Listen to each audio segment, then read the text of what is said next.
చాలా అన్యాయం. భారతీయ జనతా పార్టీకి సంబంధించి మన గవర్నమెంట్ టోటల్ యూనియన్ బడ్జెట్ 53 లక్షల కోట్లు అయితే ఎడ్యుకేషన్కి పెట్టిన బడ్జెట్ 1%, హెల్త్కి పెట్టిన బడ్జెట్ మరీ దారుణం, అది కూడా 1%, 1.2% ఏదో ఉంది. ప్రధానమైనటువంటి విద్యా వైద్యానికి కూడా దేశవ్యాప్తంగా బీజేపీ మరి బడ్జెట్ పెట్టకపోవడం అన్నది కరెక్ట్ కాదు. దీని మీద ముఖ్యంగా తెలంగాణ యువ మిత్రులందరూ కూడా ఆలోచించాలని చెప్పి నేను అప్పీల్ చేస్తూ ఉన్నాను. అదేవిధంగా ఇది 12వ గవర్నమెంట్ భారతీయ జనతా పార్టీ. తెలంగాణ రాష్ట్రం ఏర్పడి 12 సంవత్సరాలు అవుతుంది. ఈ 12 సంవత్సరాల్లో ఇంకా కూడా ఏపీ రీఆర్గనైజేషన్ యాక్ట్కి సంబంధించి అనేక విషయాలు పెండింగ్ ఉన్నాయి. ఇన్ఫ్రాస్ట్రక్చర్ ఫండ్స్ పెండింగ్ ఉన్నాయి. మన రాష్ట్ర ప్రభుత్వం 47 అంశాల మీద అడిగితే ఒక్క అంశంలో కూడా ₹1 కూడా ఇవ్వకపోవడం కేంద్ర ప్రభుత్వం నిజంగా దారుణం. నేషనల్ ప్రాజెక్ట్ స్టేటస్ ఏది కూడా ఇవ్వలే, అది pending. Urban development funds pending. New airports for Telangana pending. Regional ring road pending. Metro rail phase 2 pending. ఈ మెట్రో రైల్ ఫేజ్ 2 పెండింగ్ ఎందుకుందంటే కిషన్ రెడ్డి గారు ఏమంటున్నారంటే ఫేజ్ 1 అయిపోయినటువంటి రిపోర్ట్ ఇస్తే రాష్ట్ర ప్రభుత్వం ఆ తర్వాత ఫేజ్ 2 ఫండ్స్ ఇస్తారంట. అంటే మీరు ఇప్పుడు కనీసం కేటాయింపులు చేయకపోతే వచ్చే సంవత్సరం మొత్తం ₹1 కూడా రానట్టే లెక్క కదా. ఈ సంవత్సరం లోపల రాష్ట్ర ప్రభుత్వం ఫినిష్ చేసిన రిపోర్ట్ ఇచ్చిందే అనుకుందాం, మరి ₹1 కూడా రాదు కదా. కనీసం కేటాయింపులు చేస్తే ఫ్యూచర్ ఉంటుంది. మరి కిషన్ రెడ్డి గారు ఎట్లా చెప్తున్నారంటే తెలంగాణ ప్రజలకు ఏం తెలియదు అన్నట్టు వారిని తప్పుదోవ పట్టించడానికి చెప్తున్నారు. ఇది కరెక్ట్ కాదు. అట్లనే ఐఐఎం ఇవ్వాలి, అది పెండింగ్ ఉన్నది. నవోదయ ఇవ్వాలి, అది పెండింగ్ ఉంది. కేంద్రీయ విద్యాలయాలు ఇవ్వాలి, అవి పెండింగ్ ఉన్నాయి. స్టీల్ ప్లాంట్ పెండింగ్ ఉంది బయ్యారంలో. అట్లనే కోచ్ ఫ్యాక్టరీ కూడా పెండింగ్ ఉంది. మరి ఇవన్నీ పెండింగ్ ఉంటే ముఖ్యమంత్రి గారేమో నేను కేంద్రంతో మంచుకుంటా, మోడీ గారు నా బడే బాయి అని చెప్పి 30 సార్లు వేసినట్టున్నాడు ఇప్పటి వరకు. అయినా ఒక 30,000 కోట్లు కూడా రాబట్టుకోలేకపోవడం అన్నది నిజంగా దారుణం. ఇది ఫెడరల్ స్ఫూర్తికి విరుద్ధం.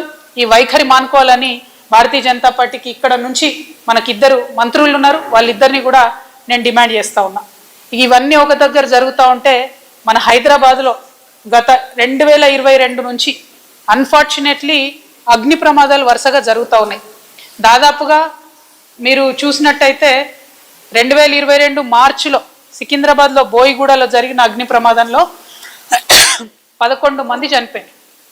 ఆ తర్వాత 2022 సెప్టెంబర్లో సికింద్రాబాద్ రూబీ హోటల్లో జరిగిన అగ్ని ప్రమాదంలో కూడా 8 మంది చనిపోతే 11 మంది తీవ్రంగా గాయపడ్డారు. మళ్ళీ 2023 జనవరిలో సికింద్రాబాద్ నల్లగుట్టలో దక్కన్ మాల్లో జరిగినటువంటి స్పోర్ట్స్ షాప్లో కూడా చాలా మంది చనిపోయారు. మళ్ళీ 2023 మార్చిలో స్వప్నలోక్ కాంప్లెక్స్లో జరిగిన దాంట్లో 6 చనిపోయారు.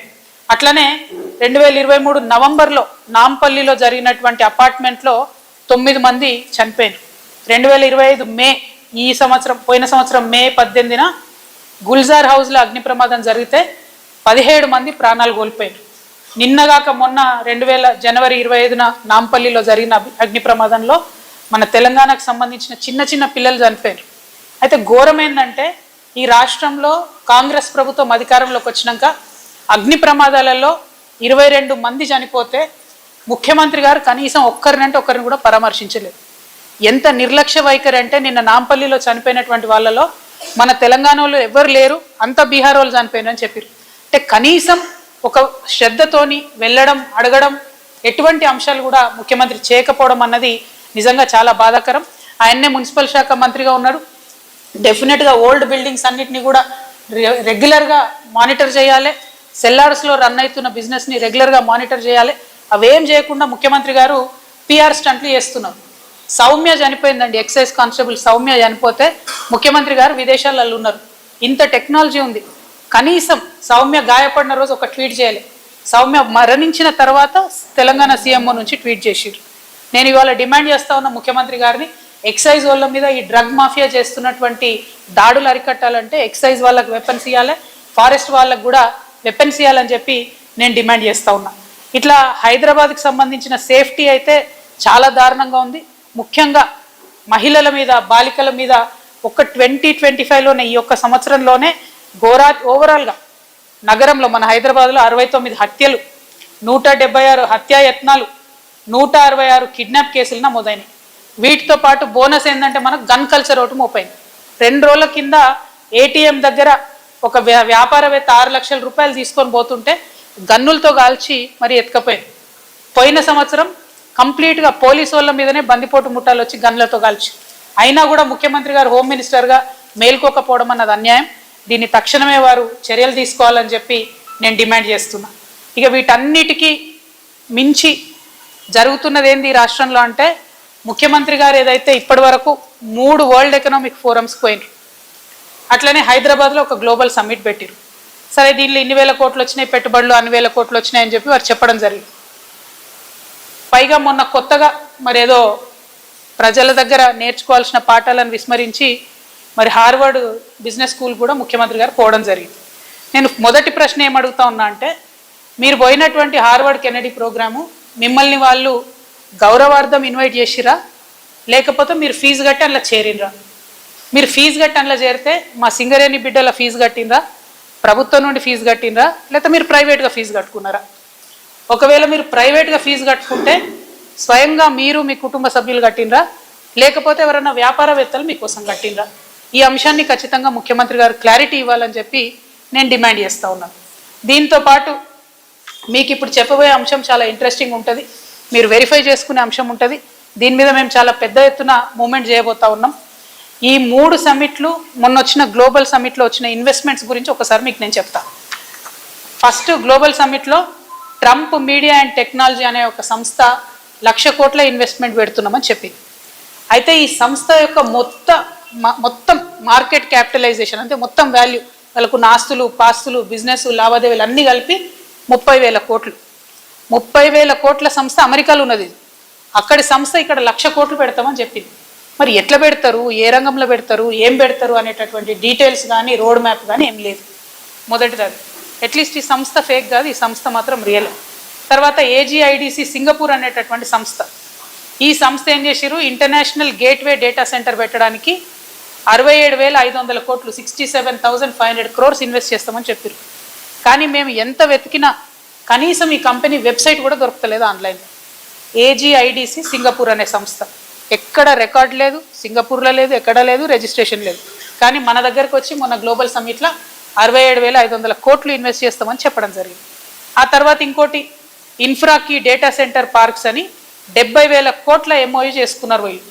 వీళ్ళు ఎంత ఘోరం అంటే, వీళ్ళు MOU చేసుకున్న కంపెనీ మొన్న 2025లో గ్లోబల్ సమ్మిట్లో MOU చేసుకున్న కంపెనీ, ఈ కంపెనీని పెట్టిందే ఈ సంవత్సరం మే 2025 పెట్టిరు.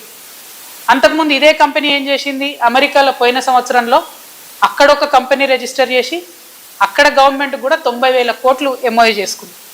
ఆ తర్వాత బ్రెజిల్కి పోయినరు వీళ్ళు, అక్కడికి పోయి కూడా 70,000 కోట్లు MOU చేసుకుంది.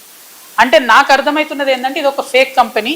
ఎక్కడ ఇన్వెస్ట్మెంట్ కంపెనీలు సమ్మిట్ జరిగితే అక్కడికి పోయి 90,000, 70,000, 80,000 అని చేసుకుంటా తిరుగుతుండాలి. అయితే ఫేక్ కంపెనీ అయి ఉండాలి, లేకపోతే ఇప్పుడు 70,000 కోట్లు తెలంగాణ ప్రభుత్వంతో ఉన్న MOU చూపించి బ్యాంకులనన్నా మభ్యపెట్టే సంస్థ అయి ఉండాలి. ఇది ఏం సంస్థ, దీన్ని మీరు ఎట్లా నమ్మిండ్రు, ఎందుకు MOU చేసుకున్నారు, ప్రజలకు స్పష్టత ఇవ్వాలని చెప్పి నేను కాంగ్రెస్ ప్రభుత్వాన్ని కోరుతున్నాను. ఆ తర్వాత బ్రూక్ఫీల్డ్ యాక్సిస్ వెంచర్ అనేటటువంటిది ఉన్నది, ఇది రియల్ సంస్థనే. వీళ్ళు కూడా 75,000 కోట్లు అన్నారు, కానీ దీని మీద ఏం కూడా ముందడుగు పడ్డటువంటి పరిస్థితి లేదు. తర్వాత ఇదే బ్రూక్ఫీల్డ్ యాక్సిస్ సంస్థ, దానికి సంబంధించి సిస్టర్ కన్సర్న్ ఎవ్రీన్ యాక్సిస్ అనే ఎనర్జీ 31,500 కోట్లకు MOU చేసారు. అంటే ఒకటే సంస్థ 2 డిఫరెంట్ పేర్లతో 1,00,000 కోట్ల MOU చేసారు.